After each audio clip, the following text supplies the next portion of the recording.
Value ये है, इसका ये है, इसका ये है, इसका ये है, इसका ये है, इसका ये है, इसका ये है। मुझे एक-एक चीज़ सब कुछ चेक करना पड़ेगा, ठीक है? ये बोल रहा है कंपनी किसके इन्वेस्टमेंट किसके नाम पे हेल्ड कर रखा है।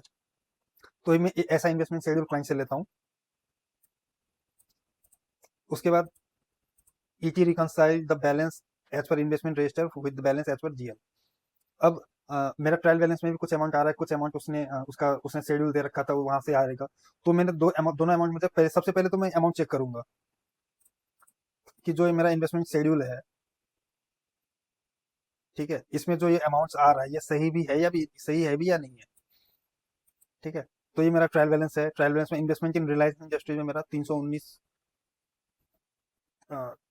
319 लाख रुपया आ रहा है, ठीक है, 319 लैक्स।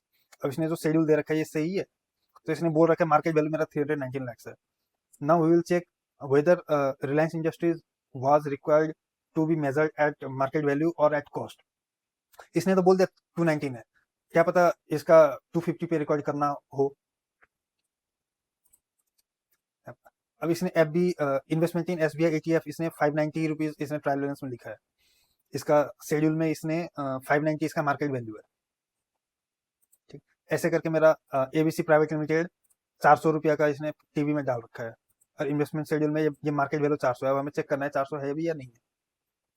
ऐसे करके मुझे सब कुछ देखना पड़ेगा ये, ठीक है। तो मैं अमाउंट मैच कर लेता हूँ कि हाँ ये अमाउंट आ रहा है,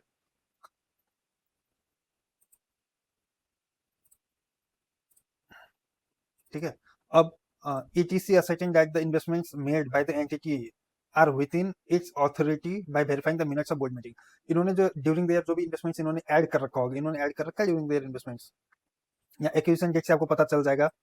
अ, हाँ, ये जैसे मैंने इसको 26 कर दिया, तो इसको मैं 24-25 बना देता हूँ, ठीक है। जस्ट मिनट, 24, 25, 23, 24, 25, 21, 22, ठीक है। तो मैं यहाँ पे चेक करता हूँ कि ET ascertain that the investments made by the entity are within its authority to by verifying minutes of board meeting। मैं minutes of board meeting लेता हूँ और वहां से चेक करता हूँ कि क्या ड्यूरिंग देयर कोई इन्वेस्टमेंट ऐसा हो रखा है। उसको मैं इन्वेस्टमेंट शेड्यूल से देखता हूँ कि हाँ इन्वेस्टमेंट हो रखा है। जैसे मैंने 15 दिसंबर को ETF में इन्वेस्ट करा था, उसके जुलाई को मैंने यूएस कॉर्पोरेट बोर्ड में इन्वेस्ट करा था ड्यूरिंग द ईयर। ये मेरा ड्यूरिंग द ईयर का इन्वेस्टमेंट है, तो मैं चेक करूंगा कि हाँ बोर्ड मीटिंग में ऑथराइज भी था। ET verified that investments are held in the name of the company. Name of the company में इन्वेस्टमेंट्स है या नहीं है वो मैं चेक करूंगा। वो कैसे चेक करूंगा? डिपॉजिटरी से मैं स्टेटमेंट मंगाऊंगा, या फिर बैंक इन्होंने ड्यूरिंग द ईयर जो पेमेंट कर रखा है, या फिर जो ऑलरेडी है बैलेंस वो इनके नाम पे है या नहीं है, वो मुझे चेक करना है। सर्टिफिकेट से ही मैं चेक कर पाऊंगा। ET examine the reasons for investments held otherwise in the name of the company and examine the documentary। अगर इन्होंने अपने नाम पे इन्वेस्टमेंट नहीं रखा है तो क्या रीजन हो सकता है? बेसिकली क्या होता है मैं आपको बताता हूँ। जब भी जब भी कोई कंपनी का मैं अगर शेयर खरीदता हूँ, ठीक है, तो सपोज करो मैंने एक 100% सब्सिडी एक्वायर करा है। जब मैं 100% सब्सिडी एक्वायर करता हूँ ना, तो 100% पूरा शेयर मेरे पास नहीं रहता है। 99.99% मैं अपने पास रखता हूँ, और जो 0.1% रहता है वो मैं अपने कोई भी जो भी मेरा डायरेक्टर या शेयर होल्डर है उसके नाम पे वो इन्वेस्टमेंट्स रहता है, जो कि मेरा नॉमिनी शेयर होल्डर्स रहते हैं। क्योंकि अगर एक ही शेयर होल्डर रहेगा तो 1% कंपनी हो गया, ठीक है। तो ये रहता है, तो ये हमें चेक करना पड़ेगा। ET verified that all the investments income has been accounted for in the books of account। अब जो भी मेरा इन्वेस्टमेंट्स है ड्यूरिंग द इन्वेस्टमेंट्स, उसमें जो भी मेरा इनकम है वो मैंने अकाउंट फॉर करा है या नहीं करा है बुक्स ऑफ अकाउंट्स में, वो मुझे चेक करना है। वो मैं कैसे चेक करूंगा? तो अगर लिस्टेड कंपनी है, तो लिस्टेड कंपनी अगर डिविडेंड दिया है तो मैं चेक करूंगा कि डिविडेंड को इश्यू करा था ड्यूरिंग द ईयर या नहीं करा था। इनका बैंक स्टेटमेंट से देखूंगा कोई डिविडेंड इनको रिसीव हुआ है या नहीं हुआ है। अगर इंटरेस्ट है या डिवेंचर है, तो उसमें डिवेंचर का तो पूरा रिपेमेंट शेड्यूल रहता है, कब मुझे इंटरेस्ट मिलेगा नहीं मिलेगा, मैं वहां से चेक करूंगा इन्होंने बुक करा है या नहीं करा है। उसके बाद ET verified that carrying value of investments and restatements of investment in foreign currency if any. जो भी मेरा USD बॉन्ड वाला था वो मैं चेक करूंगा कि जो भी उसका कैरिंग वैल्यू है एज एट 31 मार्च, उसका फॉरेन करेंसी रेट को कन्वर्ट करके मैं अपना बुक्स में कैरिंग वैल्यू डालूंगा, वो सही है मैंने रेट सही लिया या नहीं लिया वो देखूंगा, ठीक है। ET It is check the accounting policy of the company with respect to valuation of investment and check the compliance with India's 109, India's 28. ठीक है, ये एक एक करके मैं आपको अब दिखाते जाता हूँ। मैंने आपको शेड्यूल दिखा दिया, रिकंसिलिएशन मैंने दिखा दिया। ये मेरा रिकंसिलिएशन है, जो कि मेरा जो मैंने मारुति में दिखाया था, वैसे यहाँ पे इन्वेस्टमेंट्स जो भी मेरा टीवी में इन्वेस्टमेंट्स आ रहे हैं शेड्यूल में, वो मेरा बुक्स में जा रहा है या नहीं जा रहा है। तो सब्सिडीज में इतना जा रहा है, जॉइंट वेंचर में इतना है, और जो एज पर शेड्यूल है वो सेम है। तो इसमें डिफरेंसेस नहीं है, मतलब इट इज जो उसने शेड्यूल दे रखा है, जो फाइनेंशियल में गया सेम ही है। ठीक है, तो ये मेरा टीवी से आ रहा है फिगर्स।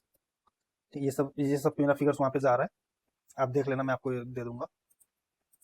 ठीक है, और ये जो है मेरा शेड्यूल से आ रहा है, इनके रेस्पेक्टिव शेड्यूल से। जो आपको दिखाता है investments are held in the name of the company और नॉट। मैंने यहाँ एक्सवाईजेड लिमिटेड का डाल रखा है, इसको रिलायबल लिमिटेड कर देता हूँ।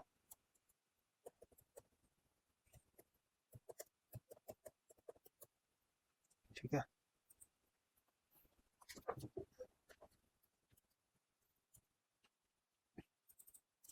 Verified from respective share certificate and agreement contract note, जो भी है ये हो जाता है।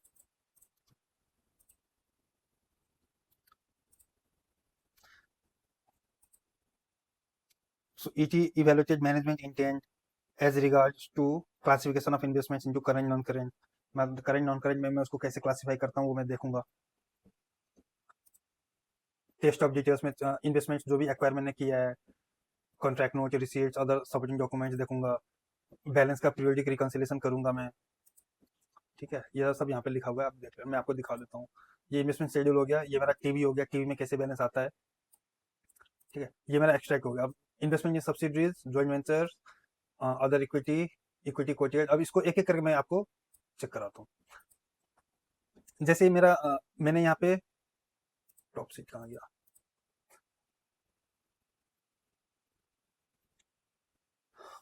Investment in other equity coated है मेरा। ठीक है, 319 रुपया इसने ले रखा है। अब मैं यहाँ पे जाता हूँ, देखता हूँ, ये ऐसे मैं उसको लिस्ट ले लूंगा। ठीक है, जो भी मेरा कंपनी का नाम रहेगा मैं यहाँ पे डाल दूंगा।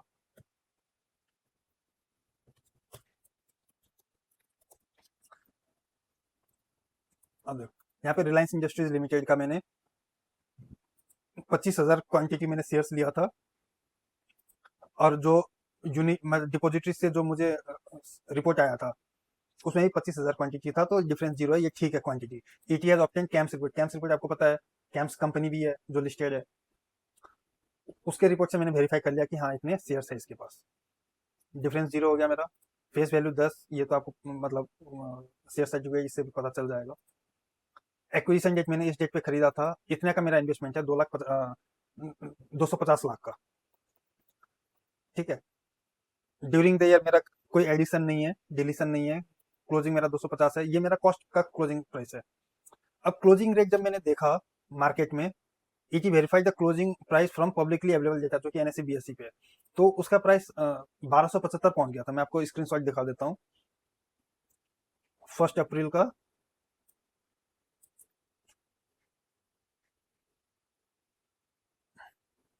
31 मार्च 28, ये मेरा लास्ट क्लोजिंग प्राइस था, 1275 ये।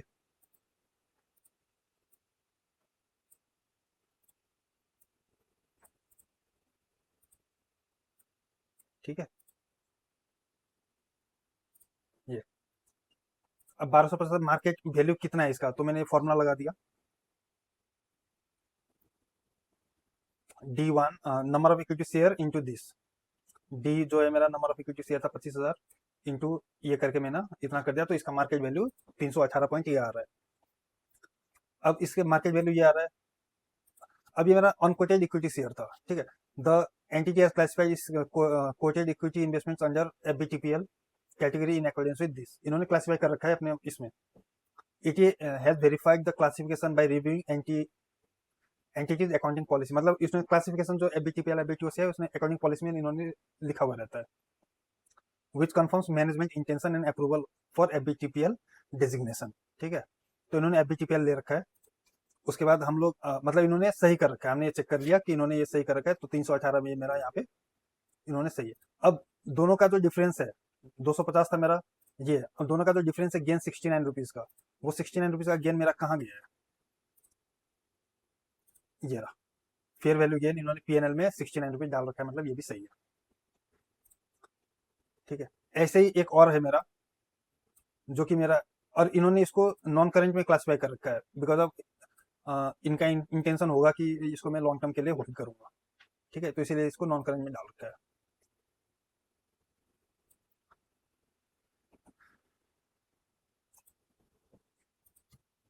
अब मेरा एक ईटीएफ है, म्यूचुअल फंड यूनिट, इसका भी इतना यूनिट मैंने ले रखा था।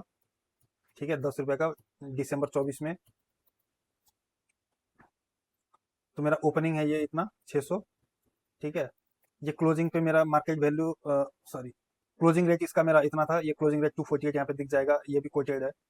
तो आपको 248.81 यहाँ पे ये दिखेगा। ठीक है, ये 248.81 है प्राइस।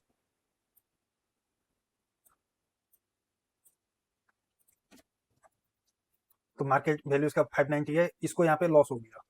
मेरा 600 का कॉस्ट था, ये 590 हो गया, तो 10 रुपए का लॉस है मेरा यहाँ पे। ठीक है, और इसको मैंने करंट में ही क्लासीफाई कर रखा है। मैनेजमेंट इंटेंशन जो भी था, इसको 10 रुपए का लॉस, ये 10 रुपए का लॉस इन्होंने बुक करा है या नहीं करा है, तो ये मैं चेक कर लूंगा। हाँ, इन्होंने फेयर वैल्यू लॉस यहाँ पे 10 रुपया बुक कर रखा है पीएनएल में। तो मेरा कोटेड का ऐसे मैं मार्केट वैल्यू देख के इसको क्लोज करता हूँ, और जो भी मैनेजमेंट इंटेंशन है वो डॉक्यूमेंट लेके, एविडेंस लेके मैं उसको कोटेड को क्लोज करता हूँ। लाइकवाइज ये अनकोटेड है, एबीसी प्राइवेट लिमिटेड, इसका भी सेम है। इसमें और उसमें कोई डिफरेंस नहीं है, बस इसमें ये रहता है कि जो मार्केट वैल्यू इन्होंने 400 लिख रखा है यहाँ पे मार्केट वैल्यू, ये मार्केट वैल्यू के लिए मुझे डॉक्यूमेंट लेना पड़ता है। ये ET obtain the valuation report for ABC to verify market value, बाकी सब कुछ सेम है, कोई डिफरेंस नहीं है। ठीक है, ये एबीटीपीएल या एबीटीपीएल या एबीटीओ जो भी है, ये आपका based on management representation the investment is not held for trading और is intended to be retained for long term strategic purpose, hence it is measured through FVTOCI. जो इसका गेन है 100 रुपया, इस एबीटीओसीआई के थ्रू चला जाएगा।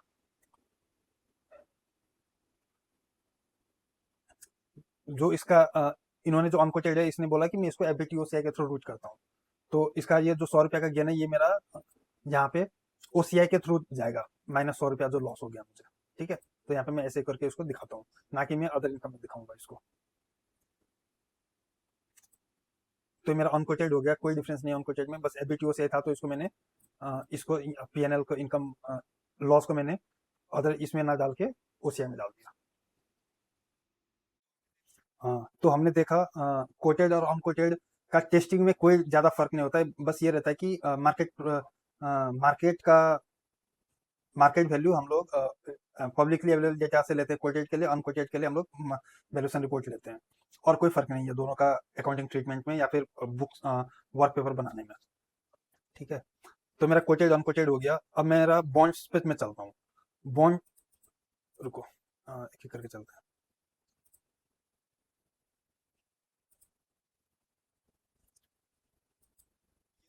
तो ये दोनों हमने देख लिया। ठीक है, ये दोनों हमने देख लिया। कोटेड का मार्केट प्राइस, इसमें जो मुझे प्रॉफिट हुआ था, ठीक है, प्रॉफिट मुझे जो हुआ था ये 68 रुपीज, ये 68 का जो मुझे प्रॉफिट हुआ था, मैंने उसको अदर इनकम में डाल दिया। 60, ये 10 रुपया मुझे जो लॉस हुआ है इसमें हुआ है कहीं पे। ठीक है, हाँ, ईटीएफ जो मेरा 600 का था, और ये तो 68 का प्रॉफिट, और ये जो मेरा 58 आ रहा है यहाँ पे देखो, ये ये 68 का प्रॉफिट और माइनस 10 10 रुपीज लॉस। एबीटीपीएल का था, तो मैंने इसको यहाँ पे अदर इनकम में मैंने इसको यहाँ पे दिखा दिया। ठीक है, कोटेड अनकोटेड, अनकोटेड का जो यहाँ पे मुझे 100 रुपया का लॉस हुआ था, मेरा 500 का कॉस्ट था, अब मार्केट वैल्यू इसका 400 रुपया है, तो 100 रुपया का जो लॉस हुआ, लॉस को मैंने उसका मैनेजमेंट इंटेंशन था कि इसको ओसीआई के थ्रू रूट करने के लिए, तो मैंने उसको यहाँ पे 100 रुपया को ओसीआई में लॉस बुक कर दिया यहाँ पे। तो ये अपना हो गया इन्वेस्टमेंट इन सब्सिडरीज। सब्सिडरीज का हम लोग स्टैंड अलोन फाइनेंशियल स्टेटमेंट्स में इसको मैं कॉस्ट पे ही बुक करता हूँ। ठीक है, मैं इसका कोई ऐसा ये नहीं है कि इसको मैं कॉस्ट पे ही बुक करता हूँ, मैं आपको दिखा देता हूँ। ये मेरा सब्सिडरी है। ठीक है, सब्सिडरी का ये सारा सेम ही है टेबल। जो हमने वहाँ पे बनाया था, मार्केट वैल्यू 1200, मार्केट वैल्यू 100 रुपया यहाँ पे लिखा है, बट इसका कोई ये नहीं है। यहाँ पे क्या लिखा है हमने, the entity may choose to measure its investments under India 27 क्या बोलता है, आइदर एट कॉस्ट और 109 लगा लो, ठीक है। इंडिया 27 मेरा वही सब्सिडीज का ही है। ये बोलता है आइदर मेजर एट कॉस्ट और 109 के हिसाब से एबीटीपीएल या एबीटीओसीआई कर लो। 100 ज्यादातर कंपनी कॉस्ट पे बुक करती है इसको। ET has verified the legal agreement, shareholding structure and management representative pertaining to the investments in associates and joint ventures. Based on the review, it is confirmed that these investments are measured at cost in a separate financial statement and in accordance with equity accounting entities accounting policy under India's 27 separate financial statements. No indicator of impairment, ठीक है। इसका impairment testing भी हम लोग करेंगे। अगर company profitable नहीं है तो इम्पेयरमेंट हम लोग इसका टेस्ट करेंगे। इम्पेयरमेंट टेस्टिंग का इंडिकेटर्स रहते हैं कि कैश जनरेट नहीं हो पा रहा है, बिजनेस में ग्रोथ नहीं है, ठीक है। तो ये सब रीजन हम लोग वहाँ पे देख के खत्म करते हैं इसको। तो इक्विटी सब्सिडी को ये लोग कॉस्ट पे बुक करते हैं और कंसोलिडेशन में इक्विटी मेथड अप्लाई करते हैं। कंसोलिडेशन का भी हम लोग करेंगे बाद में, तो मैं आपको वहाँ पे बता दूंगा। But stand alone financial statement में इसको कॉस्ट पे बुक करते हैं। ठीक, अगर मैंने कोई नया कंपनी सब्सिडी में इन्वेस्ट कर रखा है तो मैं उस टाइम पे बहुत सारे डॉक्यूमेंट्स लेता हूँ, जिसका हम लोग टीओडी करेंगे कि अ, एक तो सेक्शन 185 86 का कंप्लाइंस देखेंगे कंपनीज एक्ट का, कि जो इन्वेस्टमेंट्स मैं कर रहा हूँ whether that is within limit. उसमें एक रहता है कि सेक्शन 186 में कि आप 60% ऑफ योर नेटवर्थ और 100% ऑफ योर फ्री रिजर्व से ज़्यादा आप इन्वेस्ट अगर करोगे तो आपको शेयर होल्डर का स्पेशल रिजोल्यूशन लगेगा, ठीक है। स्पेशल रिजोल्यूशन हमें लेना पड़ता है उस टाइम पे, तो वो हम चेक करेंगे whether that investment is within limit और special resolution has been obtained. उसके बाद पेमेंट इन्होंने टाइम पे करा या नहीं करा है, फिर बैंक स्टेटमेंट लेंगे, शेयर सर्टिफिकेट लेंगे, अलॉटमेंट कब हुआ था, यह सब हम लोग एडिशन के टाइम पे हम लोग उससे लेते हैं। लाइक ज्वाइंट वेंचर को का भी हम लोग कॉस्ट पे बुक करते हैं, ठीक है। ये भी हम लोग कॉस्ट पे बुक करते हैं। तो इसका जो भी इसका मार्केट वैल्यू देखो यहाँ पे इसका मार्केट, जो हम लोग इसको कॉस्ट पे बुक करने का जो मैं बात कर रहा हूँ, इसका मार्केट वैल्यू 1200 ही है, जो कॉस्ट है वही मार्केट वैल्यू है, ठीक। बट जो ज्वाइंट वेंचर का है इसका मार्केट वैल्यू 850 आ रहा है। बट हम लोग का जो पॉलिसी है कॉस्ट पे बुक करने का, तो हम लोग इसको 800 पे बुक करेंगे, 850 पे नहीं करेंगे। और जो 50 रुपीज का जो भी गेन और लॉस होगा उसको हम इग्नोर ही करेंगे, उसको हम लोग रिकॉर्ड नहीं करेंगे। तो आपको 1200 का आपको दिखा देता हूँ बैलेंस शीट एक्सट्रैक्ट। ये 1200 का मैंने 1200 पे बुक करा है, इसमें मार्केट वैल्यू भी 1200 है, तो कोई मतलब ये नहीं है, ठीक है। But investment in joint venture इसका कॉस्ट 800 है, इसका मार्केट वैल्यू 850 है। बट हमने जो मेथड यूज करेगा to measure our investment in joint venture at cost, तो इसको मैं 800 पे बुक करूंगा, ना कि 850 पे, ठीक है। तो इसको मैं 800 पे बुक करूंगा यहाँ पे। तो ये भी मेरा हो गया, 800 पे बुक करा। ये 50 रुपया का कुछ नहीं करना है। जब मैं इसको सेल करूंगा तो ये मेरा प्रॉफिट ऑन सेल में आ जाएगा, क्योंकि मैं सेल तो मार्केट वैल्यू पे ही करूंगा। तो मेरा सब्सिडी एंड जॉइंट वेंचर हो गया। अब मेरा बचा बॉन्ड। बॉन्ड्स को बेसिकली मैं एमोटाइज कॉस्ट पे बुक करता हूँ, ठीक है।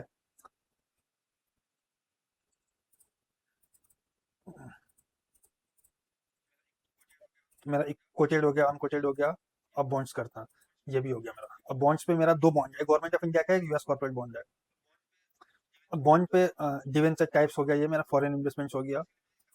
बेसिकली मैं इसका बिजनेस मॉडल जो है बॉन्ड का, basically I will collect the cash, ठीक है। तो इसको जब मेरा business model is hold to collect the cash या फिर जो इंटरेस्ट और प्रिंसिपल, इसको मैं एमोटाइज कॉस्ट पे बुक करता हूँ। एमोटाइज कॉस्ट पे जब हम लोग बुक करते हैं, इसको कैसे करते हैं इसमें मेरा नंबर ऑफ शेयर 1 लाख है दोनों में। फेस वैल्यू 1000 का है, इसका $100 का है। कूपन रेट हर बॉन्ड में डिवेंचर में कूपन रेट रहता है कि 6% है, 6% डिवेंचर या फिर 8% डिवेंचर जो भी है। तो मेरा 6% दोनों का है, ठीक है। अब इसमें इफेक्टिव इंटरेस्ट रेट मुझे कैलकुलेट करना पड़ेगा।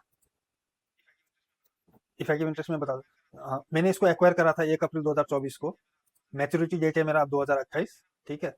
मैंने जो परचेस करा था इसका फेस वैल्यू 1000 है, तो मैंने इसको परचेस करा था 1050 में और इसको 104 में।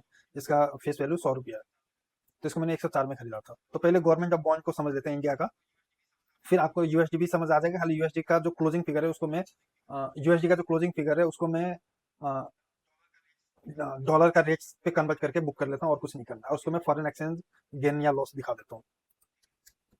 ठीक है, देखो, तो मेरा परचेस रेट 104 हो गया, तो मेरा एमोटाइज कॉस्ट में आउटफ्लो इनफ्लो हम लोग देखते हैं, तो मेरा बेसिकली आउटफ्लो इज 1050, और जो इनफ्लो होगा वो तो मेरा 6% कूपन रेट है, तो 60-60 रुपया होगा। ठीक है, तो इसका मैं ये बना ले टेबल बना लेता हूँ, मेरा आज के दिन पे मेरा आउटफ्लो है 1050। ठीक है, और इसमें ना नंबर ऑफ शेयर 1 लाख है, तो ये मेरा 1050 लाख हो गया। ठीक है, तो 1050, उसके बाद मेरा 4 साल तक 60-60 रुपया इंटरेस्ट आएगा, और ईयर 5 में मेरा 1060 आ जाएगा वापस। तो इसका अगर मैं आईआरआर निकालता हूँ, ये फॉर्मूला आईआरआर का, ये 5% आता है। ठीक है, तो बेसिकली एमोटाइज कॉस्ट पे मैं उसको आज बुक करूंगा 5 इस पे। ठीक है, तो मेरा ये परचेस रेट 1050 है, उसको मैं बुक करूंगा कॉस्ट पे, एमोटाइज कॉस्ट पे। तो और एमोटाइज कॉस्ट पे बुक करके ये मेरा 1050 कॉस्ट रहेगा। अब मेरा जो इंटरेस्ट इनकम रहेगा वो कितना रहेगा? कूपन रेट है मेरा 60 रुपया, बट इंटरेस्ट इनकम में इफेक्टिव इंटरेस्ट रेट 5% के हिसाब से 51, 50, 50, 50, 49 ये मैं ऑन करूंगा ड्यूरिंग द ईयर। ठीक है, तो इसका एंट्री इनिशियल रिकॉग्निशन मेरा इन्वेस्टमेंट्स का रहेगा 1050 टू बैंक 1050। ठीक है, इंटरेस्ट इनकम मेरा जो इंटरेस्ट इनकम होगा 51 रुपीज का होगा इफेक्टिव इंटरेस्ट रेट पे, और उसके बाद कूपन रिसीप्ट जो होगा मेरा बैंक अकाउंट में 60 रुपया आएगा, to interest accrued interest receivable 51, to investment in government bond 9 rupees.